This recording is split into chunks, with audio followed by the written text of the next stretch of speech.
పశ్చిమాసియా ఉద్రిక్తతల నేపథ్యంలో కావచ్చు, లేకపోతే ఇంకొక కారణం కావచ్చు. పాకిస్తాన్ మీద ఏ దేశం దాడి చేసినా మేము భారత నగరాలనే లక్ష్యంగా చేసుకొని అనుదాడి చేస్తామని ఇప్పుడు పాకిస్తాన్లో ఉన్నటువంటి మాజీ హై కమిషనర్ అబ్దుల్ బాసిద్ మాట్లాడుతున్నాడు. ఒక ఇంటర్వ్యూలో మాట్లాడుతూ పిచ్చుకోకలా మాట్లాడుతున్నాడు. 2014 నుంచి 2017 వరకు న్యూఢిల్లీలో హై కమిషనర్గా పనిచేశాడు పాకిస్తాన్ తరఫు నుంచి. ఇక్కడ ఇంటర్వ్యూలో మైక్ దొరికిందని ఇష్టం వచ్చినట్లుగా వీడు మాట్లాడుతున్నాడు. ఏం మాట్లాడుతున్నాడు అంటే, మేము భారత్నే లక్ష్యం చేసుకుంటాం. ఎందుకు అంటే, అమెరికా మా మీద దాడి చేసింది అనుకోండి, అంత దూరం మేము లక్ష్యాలు ఇచ్చేయలేము. లేదా ఇజ్రాయెల్ చేసింది అనుకోండి, లేదా ఏ దేశం చేసినా సరే మేము భారత్నే లక్ష్యంగా చేసుకుంటాం. ఒకటి, మా దేశం పక్కనే భారత్ ఉంది, దానివల్ల మొత్తం ప్రపంచం మీద ఒత్తిడి పడుతుంది. అలాగే మాకు భారత్ మొదటి నుండి కూడా శత్రువు కాబట్టి భారత్ మీద వేస్తామని వీడు.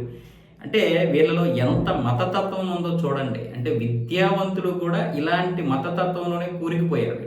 వీళ్ళ విద్య కూడా ఇలాగే ఏడ్చింది. ఇదే విషయం చెప్తే ఇక్కడున్న కొంతమంది వెధవలు ఏడుస్తారు.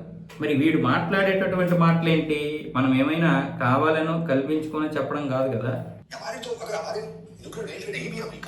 लेट्स से अगर आप खलीज मालिक में जो है कट्टू तक नहीं पहुंच सकते, जाके साहिब भी हमला नहीं कर सकते, हमारे लिए क्या वायदा होगा फिर? इंडिया हमने तो देखिए कुछ नहीं करना। हमने तो अगर हमारी रेंज वहां ना भी हुई और अब हम पे कुछ किसी ने बुरी नजर से देखा तो हमने तो बगैर सोचे समझे भारत पे मुंबई पे अटैक कर देना है, न्यू दिल्ली पे कर देना है। हमने तो छोड़ा नहीं। देखी जाएगी बात, छोड़ना चाहिए अगर हमारे पास और कोई అంటే ఎవడైనా దాడులు చేయని మా మీద, మాకు డిఫాల్ట్గా భారతే కనిపిస్తుంది, డిఫాల్ట్గా భారత్ మీద మేము దాడి చేస్తామంటున్నాడు. అంటే ఇక్కడ ఊరుకునేవాడు ఎవడు లేడు. మన ఆపరేషన్ సింధూర్ తోటే వీళ్ళకి ఏంటి అర్థమైంది. కానీ మాటల ద్వారా అయినా సరే కనీసం భారత్ని ఏదైనా ఒకటి అందామని, సౌదీ అరేబియా రమ్మంటేనే వీళ్ళు చుచ్చుకోచుకొని ఆఫ్ఘనిస్తానీ రోగుల మీద దాడి చేశారు. వీళ్ళ పేరు ఎత్తితేనే మనకి పాపం ప్రతిరోజు. కానీ ఇలా మాట్లాడేటటువంటి వెధవ మాటలు, ఈ మాటలు మనం వింటున్నప్పుడల్లా మనకు కొంచెం కోపం వస్తూ ఉంటాం. అంటే పాకిస్తాన్లో విద్యావంతులు కూడా ఎలా ఉన్నారనేది మీకు చెప్పడానికి ఈ వీడియో చేశాను.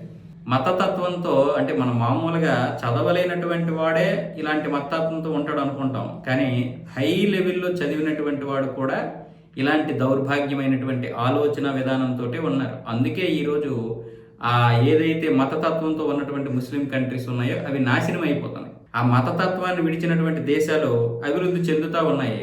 వాటిని చూసైనా వీళ్ళకి బుద్ధి రావడం లేదు. యుఏఈ ఈరోజు ఎలా ఉంది? ఒకప్పుడు మతతత్వానికి ప్రతీక.